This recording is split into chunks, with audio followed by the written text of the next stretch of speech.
আসসালামু আলাইকুম, welcome back to my channel easy recipe by Jenny. আজ আমি খুব সহজ উপায়ে বিফ শামি কাবাবের রেসিপি শেয়ার করব। একদম বিয়েবাড়ির স্টাইলে এই রেসিপিটা আমি করে দেখাবো। তো চলুন কথা না বাড়িয়ে খুব সহজে এটা কীভাবে তৈরি করা যায় সেই রেসিপিটা আমরা দেখে নিই। লেগেছে ছোলার ডাল, আর ছোলার ডালের মধ্যে আমি দিয়ে দিয়েছি পানি পরিমাণ মতো, যেন এটা খুব ভালোভাবে সেদ্ধ হয়। আর দিয়ে দিচ্ছি এখানে হাফ কেজি পরিমাণে গরুর মাংস ছোটো করে কাটা, দিয়ে দিচ্ছি লবণ, দিয়ে দিচ্ছি তেজপাতা, আর আদা বাটা দিয়ে দিচ্ছি 1 টেবিল চামচ পরিমাণের, আর রসুন বাটা দিয়ে দিচ্ছি হাফ টেবিল চামচ পরিমাণের, দিয়ে দিচ্ছি গরম মশলা, দিয়ে দিচ্ছি এখানে আমি শুকনা মরিচের গুঁড়া 2 টেবিল চামচ পরিমাণের, আর দিয়ে দিচ্ছি হলুদের গুঁড়া 1 চা চামচ পরিমাণের। আমি এখানে এলাচ, দারচিনি, লবঙ্গ দিয়েছি। এখানে আমি দিয়ে দিচ্ছি জিরার গুঁড়া 1 টেবিল চামচ পরিমাণের। আমি এখানে বড় এলাচও ইউজ করেছি, আর দিয়েছি তেজপাতা। এবার খুব ভালো করে এটাকে মিক্সড করে নেব, আর এটাকে খুব ভালো করে সেদ্ধ করে নিচ্ছি সময় নিয়ে। এমনভাবে সিদ্ধ করব যেন পানিটা একদম শুকিয়ে যায়, ডালগুলোও সিদ্ধ হয়, মাংসগুলোও সিদ্ধ হয়। এই তো আমার সিদ্ধ করে নেওয়া কিন্তু হয়ে গেছে, দেখতে পাচ্ছেন আমি পানিটা একদম শুকিয়ে ফেলেছি। তাহলে কিন্তু পানিটা না শুকালে কিন্তু কাবাবটা অনেক ভেতরে নরম হবে, একদমই মজা হবে না। এবার এটাকে আমি খুব ভালো করে ব্লেন্ডিং করে নিচ্ছি। ব্লেন্ডিং করে নিয়েছি, দেখতে পাচ্ছেন।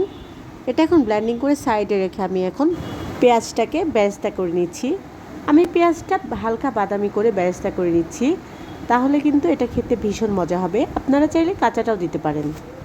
পেঁয়াজের মধ্যে আমি সামান্য কাঁচামরিচও দিচ্ছি। এই দুটো একসঙ্গে ভেজে নেব, আর হালকা বাদামি করে নিয়েছি।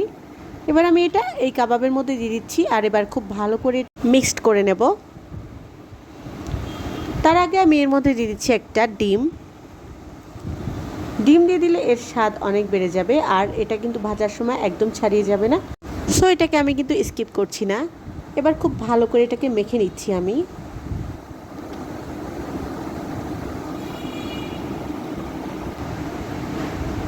এটা মেখে নেওয়া হয়ে গিয়েছে। এবার আমি হাতটাকে ধুয়ে নিয়ে খুব ভালো করে এটাকে কাবাবের শেপ দিয়ে নিয়ে নিচ্ছি।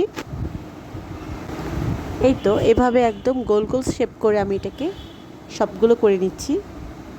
এরকম শেপ করে আপনারা চাইলে ডিপে রেখে দিতে পারেন। ডিপে রেখে কিন্তু এটাকে অনেক দিন ধরে খাওয়া যাবে। আমি প্রায় এগুলো শেপ করে নিয়েছি সবগুলো, কিছু ডিপে রেখে দিয়েছি পরে খাওয়ার জন্য, আর এগুলো আমি এখন ভেজে দেখাবো। এবার আমি একটি কড়াইয়ে তেল নিয়ে সেখানে খুব ভালো করে তেলটাকে গরম করে নিচ্ছি, আর সেই তেলে দিয়ে দিচ্ছি একটা একটা করে কাবাবগুলোকে মিডিয়াম আঁচে আমি খুব ভালো করে ভেজে নেব। এগুলোকে ভেজে নিচ্ছি, আর আস্তে আস্তে নড়াচড়া করাতে হবে, তাহলে কিন্তু কাবাবটা একদম ভেঙে যাবে। সাবধানে এটাকে আমি উল্টে পাল্টে নিচ্ছি। তো এভাবে আমি বেছে নিচ্ছি টাইম নিয়ে। খুব সহজেই কিন্তু এই কাবাব হয়ে গেল। পোলাও বা পরোটার সাথে খেতে কিন্তু এটি ভীষণ মজা। এই সহজ কাবাবটি আশা করি আপনারাও বাসায় ট্রাই করবেন।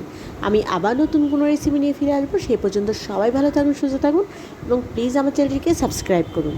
Thank you for watching my video. আল্লাহ হাফেজ।